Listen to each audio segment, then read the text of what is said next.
back to my YouTube channel. So, natawa na ako agad. Kasi itong video na to, nag-start lang talaga siya sa trip-trip lang. Kung nakafollow kayo sa Instagram ko, nag-IG story ako nung parang PBB filter. Tapos, ang ginawa ko na is parang ninominate ko yung mga friends ko. Tapos, nilaglag ko lang naman sila sa mga baho nila.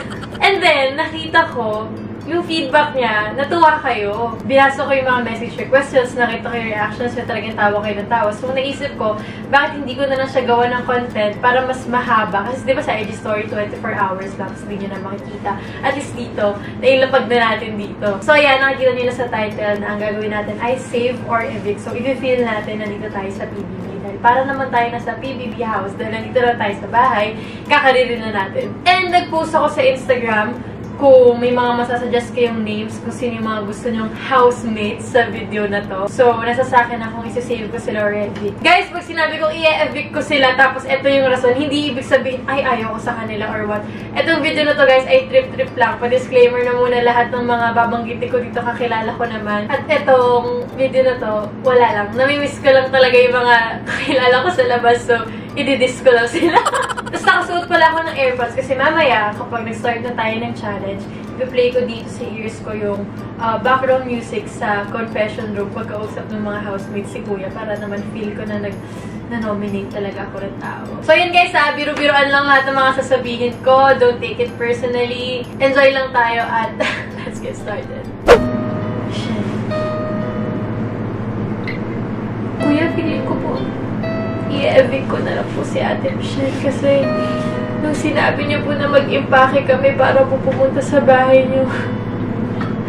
Kuya, puro bikini po yung in-impake niya, Kuya. Wala po siya ibang damit, bikini lang.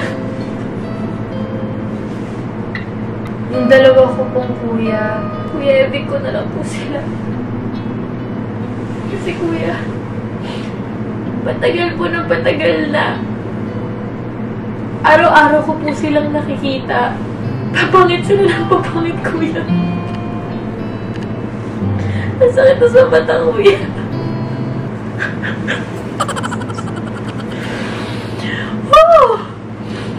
Kuya, i-evict ko po siguro si Liza. Kasi, Kuya, parang, sorry po, unfair po kasi siya talaga.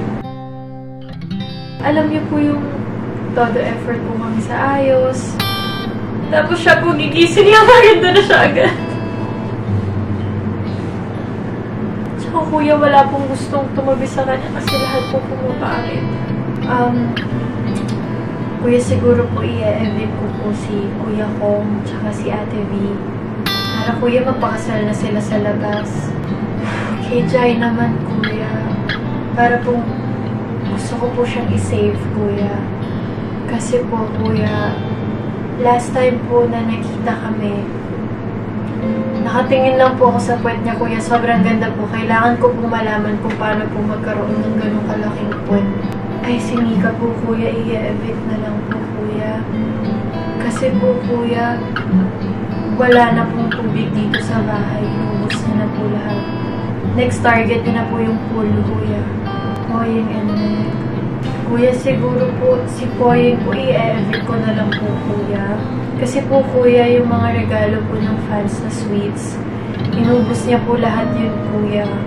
Pag wala po yung mga bigay po ng fans dito sa kwarto ko, nandun na po sa kwarto na sa kabila, Kuya. Si Ate Meg po, isi-save ko, Kuya, kasi siya na lang po yung natatanging taong tumatawa sa jokes ko po. Kuya, siguro po, isi-save ko na lang po si Barbie kasi po, pag sinabi ko pong i-evict ko siya, baka magka-issue na naman po. Sorry po, Kuya. So, Kuya, kailangan ko po ng tips kung paano po lumaki yung dede, Kuya. Change topic, Kuya. Ay, si Maymay po, Kuya. I-evict ko po si Maymay kasi po, naging big winner na siya, Kuya. Competitive po ako eh. Si Vern, Kuya, sisave ko po siya para po manatili po ako dito sa bahay dahil love team po kami. Si Vibery po, Kuya, siguro po, i-evict ko na lang po, Kuya. Kasi po, Kuya, paulit-ulit na po dito sa bahay yung cover niya ng You're Still the One, Kuya.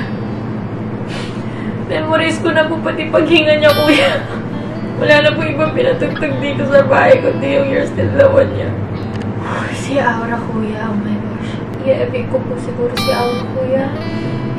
Kasi tuwing gabi po, pag nagugutom po, kukuha ko ng pagkain sa ref. Magugulat po ako, nakatayo siya doon sa gilid. Nakakatakot, kuya.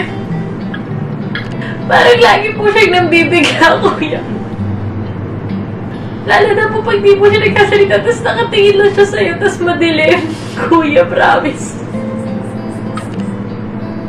Kuya TJ Monterde po, i-epic ko na lang po siguro, kuya, kasi dahil po sa mga kanta niya, nag-aaway po kami ni Verdan. Nalulungkot po ako, so feeling ko po, heartbroken ako, so naaaway ko po si Vern. Si Louie, kuya, parang gusto ko siyang i-save.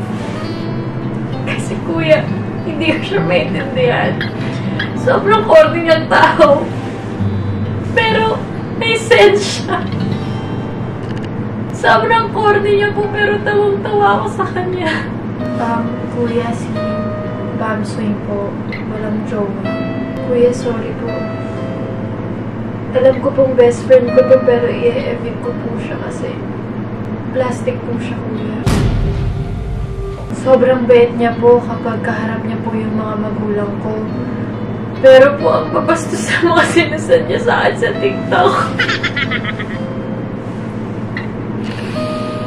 Kuya, hindi ko po alam saan niya nahanap yung mga video na yun, pero bastos. Si Ate Mai, kuya, PA ko. Na-evict na po yun. Iba na po yung PA ko. Mark Reyes and Mika Salamanca. Kuya, move on na tayo, kuya. Opo, nag-break na po sila.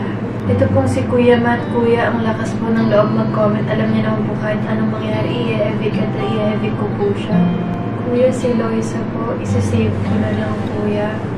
Baka po sakaling sa season na to, umabot po siya sa big night. I love you, Loisa. Kuya, sa palagay ko po, i-evict ko na lang po si Kyo kasi sa dami po ng pinagdaanan niya online, feeling ko naman po kaya niyang isave yung sarili niya. Kuya, si Ben po. Kasi po, kuya, tuwing inuman, feeling niya po birthday niya po palagi. Parang lagi niyo po siyang kailangang pagbigyan, kuya. Kuya, si Jeffrey po, i-evict ko na lang po, kuya, kasi naguguluhan na po ako talaga sa kanya. Ang dami niya pong hindi siniseryoso na tao, tapos magtataka po siya kung bakit po siya single, kuya. Si Isabelazo, kuya, opo, alam ko po malapit po siya sa akin, kuya.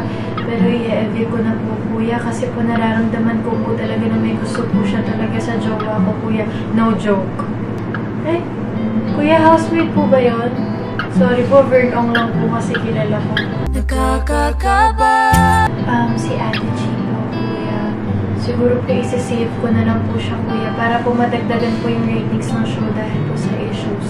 Ay, si Christine po, siguro, kuya, i-evict ko na lang po siya kasi, kuya, ang taas na po ng bill ng kuryente dahil po sa kakagamit niya ng ring light. Ay, haters ko po, kuya. Ay, hindi ko pa po nami-meet kasi sa internet lang po sila magaling eh. Okay na po yun, kuya. Yun na po ba lahat? Ayan! Okay na siguro. Ayun guys, sana nag-enjoy kayo dahil nag-enjoy ako gawin itong video na ito. Nagpipigil akong tumawa. At kayo, gawin nyo dito challenge na to. Sobrang matutuwa ako kapag nakita ko na maraming gagawa ng challenge na to. Pag tinry nyo talaga guys, very, very fun talaga siya. Grabe guys, sobrang miss ko na talaga yung vlog notes ko, yung friends ko, syempre yung boyfriend ko. Lahat ng mga nasa outside world, sobrang miss ko na talaga sila. Pero kailangan natin magtiis, kailangan dito lang muna tayo sa bahay. At kahit na nasa loob lang kayo ng bahay, don't forget to sanitize properly. At maligo kayo ha, naghugas nga kayo ng kamay, hindi naman kayo naliligo. So yun guys, sobrang nag-enjoy ako gawin itong video na to. Sana gawin nyo din. So yun guys, tulungan nyo ako kasi wala na talaga akong maisip na content. Comment down below kung ano yung mga gusto nyo makita.